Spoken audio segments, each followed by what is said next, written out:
Donc voilà, une fois que vous avez enlevé toutes les vis aussi de la face, hein, donc je pense que vous voyez comment c'est, la face, que vous envoyez enlever tous le moteur, les résistances, tout ça, vous pouvez maintenant enlever ce premier bloc.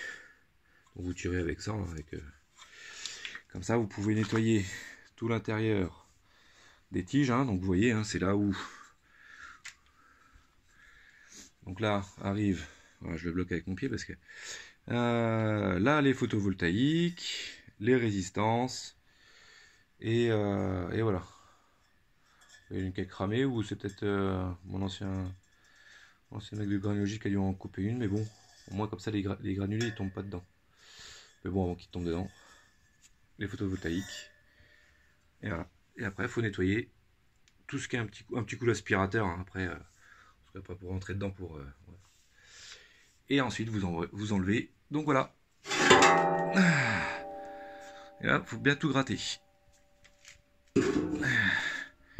Bien tout gratter. Et pareil, à l'intérieur. Comme ça sera parfait. Alors, je vais voir avec vous rapidement.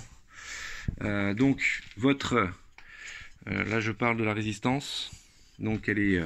bien sûr, vous pouvez pas... à une main, c'est pas évident. Hop, vous pouvez pas l'enlever. Hein. Là, j'ai enlevé le... Je l'ai dévissé. Elle est où? Voilà. J'ai enlevé la petite vis qui était là. Hop, comme ça, vous pouvez retirer la résistance. Bon, bah, qu'elle noircisse comme ça, à mon avis, soit elle est foutue. Parce que là, elle est bien noire. Là, elle est bien noire. Donc, c'est pas grave. Après, ça, on met pas longtemps, mais à mon avis, elle est morte. Mais bon, ce que je ferai, c'est que je regarderai quand même. Parce que bon, les fils, ils sont quand même intacts, ils sont juste un peu noircis. Mais bon, à mon avis... Mais je vérifierai pour la prochaine chauffe, si elle est encore bonne ou pas. Et puis, bah, je la changerai. Donc voilà, hein, tout simple. Hein. Donc on va la ficher jusqu'au fond. Donc ça s'appelle une bougie céramique, il me semble. Voilà. Et on vient l'afficher jusqu'au fond du tube. Alors faut pas qu'elle dépasse ça non plus du tube. Hein.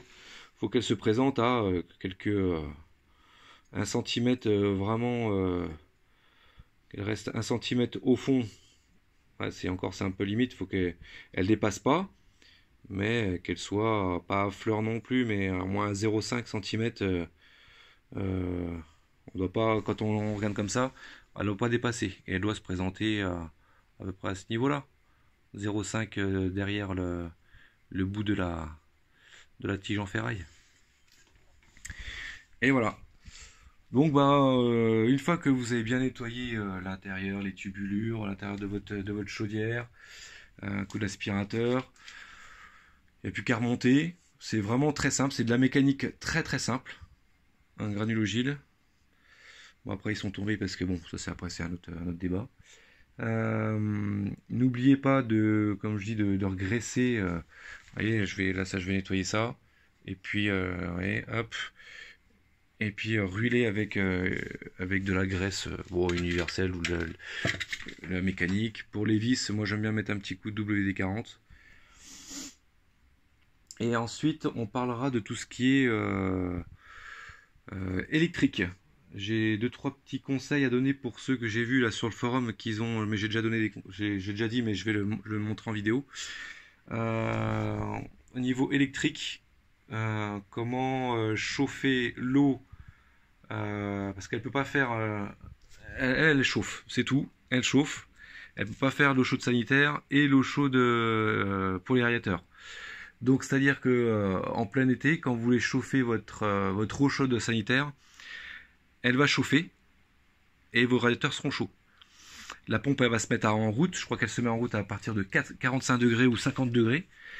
Donc votre circuit d'eau chaude, donc moi j'ai ma pompe, mon circulateur, bon bah qui est derrière de toute façon, je sais pas si on la voit aussi, là, on la voit vite fait, elle va se mettre en marche.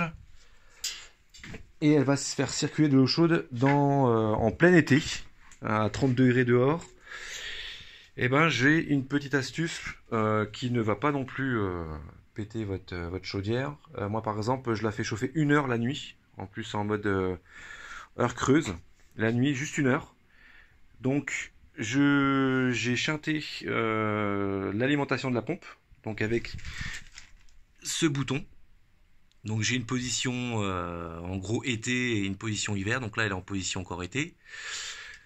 Et comme ça, j'ai que la pompe de mon eau chaude sanitaire qui va récupérer, par le biais de ce cuivre là, qui va récupérer l'eau chaude et qui va remplir ce ballon d'eau chaude sanitaire. Alors j'espère que vous avez, parce que moi quand ils m'ont installé la chaudière était directement sur une prise. Bon bah ça c'est les autres prises de mes frigos, tout ça, ou de l'aspirateur. Donc moi j'ai bien, alors je vais vous l'ouvrir. Bon bah je déborde un petit peu, mais bon, tant que je suis parti après je reviendrai sur le truc électrique, mais bon. Alors tac, je vais mettre, hop, voilà, on va attendre qu'il fasse une mise au point, voilà. Donc bon bah j'ai mon 30 milli ici, et j'ai un disjoncteur pour la chaudière, un disjoncteur pour le ballon. Et ici là, c'est quand je monte, c'est l'eau chaude de la chaudière, donc la résistance qui est à l'intérieur de mon ballon ne marche pas. Et ensuite, si je sais pas, moi je veux la mettre un petit peu en électrique, je l'ai jamais encore fait, eh ben j'abaisse. Voilà. Donc j'espère que votre chaudière est isolée électriquement. Voilà, donc la pompe elle est là. Donc elle, l'été, elle ne fonctionne plus du tout. Parce que comme je vous dis, quand vous avez chauffé en plein été pour avoir votre eau chaude sanitaire, c'est super sympa le matin d'avoir les radiateurs super chauds alors qu'on est en pleine canicule. Et ben là, c'est terminé. Alors juste pour 1 heure de chauffe, ça suffit amplement. Moi j'ai 3 enfants, on est 5, donc 5 à la maison, ça suffit amplement.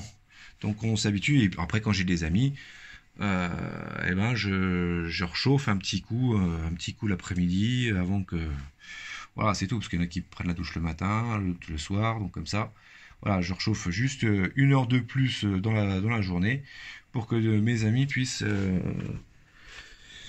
prendre leur douche et que tout le monde ait de l'eau chaude. Donc voilà, c'est juste une toute petite gymnastique, et puis je vous présenterai après les différents instruments si vous voulez, mais bon après je pense pas que ce soit de l'installation. Est-ce que voilà, à savoir que si vous avez, alors la chaudière granulogile, pour moi j'ai jamais eu de souci pour l'instant. Putain, je touche du bois, sachant que c'est quand même une chaudière très simple, mais si vous avez derrière une mauvaise installation, c'est sûr que vous pouvez avoir Okofen ou d'autres marques très robustes, là vous pouvez absolument rien faire. Donc voilà, et après on regardera la partie électrique, donc qui est ici, et surtout trois prises, 3 cosses jaunes qu'on a vu. Je ne me rappelle plus du nom, mais pareil, je l'avais mis dans l'une des pages, la 7e, la 8e, la 9e, je ne me rappelle plus, sur le forum de Granulogile, dans UFC Que Choisir. Là, pareil, c'est un forum qui est totalement gratuit. Je crois qu'il y a aussi, il faut s'inscrire, mais c'est tout. Voilà. À tout à l'heure.